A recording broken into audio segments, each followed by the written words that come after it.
মনি কেন আদালতের কাঠগড়ায়? কিসের কারণে মনিকে আদালতের কাঠগড়াতে দাঁড়াতে হলো? অলরাইট, এই সকল প্রশ্নের উত্তর নিয়ে হাজির হলাম আজকের ভিডিওতে। সুতরাং ভিডিওটি টানাটানি না করে শেষ পর্যন্ত দেখতে থাকুন এবং যারা আমাদের চ্যানেলে নতুন রয়েছেন অবশ্যই চ্যানেলটি সাবস্ক্রাইব করে রাখুন। অলরাইট গাইজ, বেশি বকবক না করে আমরা মেন টপিকে চলে যাচ্ছি। আসলে আমরা যদি একটু অতীতে ফিরে যাই তাহলে দেখতে পাবো যে সাদিক সাহেব যখন চেয়ারম্যান স্যারকে কিডন্যাপ করেন তখন চেয়ারম্যান স্যার কিন্তু একবার বাধ্য হয়ে আয়নকে কিডন্যাপ করে, অর্থাৎ দাদাভাইকে টাকা দেয় আয়নকে কিডন্যাপ করার জন্য। সুতরাং এখানে যদি মেইন দোষ কাউকে দেয়া হয় সেটা কিন্তু সাদিক সাহেবকেই দোষারোপটা করানো উচিত, কারণ প্রথম কিন্তু সাদিক সাহেবই চেয়ারম্যান স্যারকে কিডন্যাপ করিয়েছে। আর অন্যদিকে আমরা রুনা ম্যামকে দেখতে পাই, রুনা ম্যাম কিন্তু এবার চেয়ারম্যান স্যারের প্রতি ভীষণ পরিমাণে ক্ষেপে আছে, কারণ রুনা ম্যামের চেয়ারম্যান স্যারের প্রতি একটাই ক্ষোভ, সেটা হচ্ছে তার ছেলেকে কেন কিডন্যাপ করেছে, কিডন্যাপ করে তার ছেলেকে কেন মেরে ফেলতে চেয়েছিল। তখন মনি যদি সামনে না আসতো তাহলে কিন্তু তার ছেলেকে মেরেই ফেলতো। আসলে এটা সব হচ্ছে ভুল ধারণা।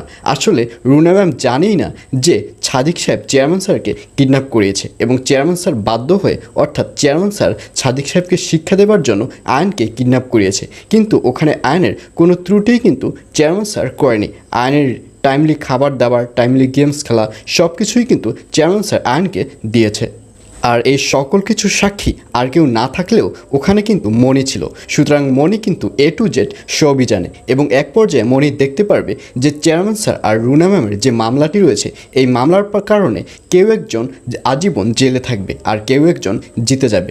আসলে এখানের দুইজনের একজনই তো দোষী নয়, তাহলে অন্য পক্ষ কেন জেলে যাবে? হয় রুনা ম্যাম জেলে যাবে, নয়তো চেয়ারম্যান স্যার জেলে যাবে। আর এটি দেখেই মনি আর সহ্য করতে পারবে না, আর এজন্যই মনি নিজ উদ্যোগে এবার আদালতের কাঠগড়ায় দাঁড়াবে। আর এগুলোই আপনারা সামনের পর্বেই দেখতে পারবেন এবং আদালতের কাঠগড়ায় দাঁড়িয়ে মেন যে টপিকটা, অর্থাৎ যেগুলো একটু আগেই আপনাদের কাছে শেয়ার করেছি, এই সব কিছু সে খুলে বলবে যে আসলে এখানে কারোরই দোষ নেই, এখানে চেয়ারম্যান স্যারেরও কোনো দোষ নেই, রুনা ম্যামেরও কোনো দোষ নেই, জাস্ট একটু ভুল বোঝাবুঝির কারণ। এখানে যদি মেন দোষী সাব্যস্ত করা হয় সেটা হচ্ছে সাদিক সাহেব, কিন্তু সাদিক সাহেব তো মারা গেছে, সুতরাং তাকে কিভাবে নিয়ে আসা হবে? সুতরাং এখানে দুজনকে যদি মিলিয়ে দেওয়া হয় তাহলে ব্যাপারটি সলভড হয়ে যায়। আর এই ব্যাপারটি শুনে আদালতের যে জজ সাহেব রয়েছে সে মনিকে ধন্যবাদ জানাবে এবং দুপক্ষের যে মামলাটি রয়েছে সেই মামলাটি খালাস করে দিবে এবং রুনা ম্যাম তার ভুলগুলো বুঝতে পারবে এবং চেয়ারম্যান স্যারকে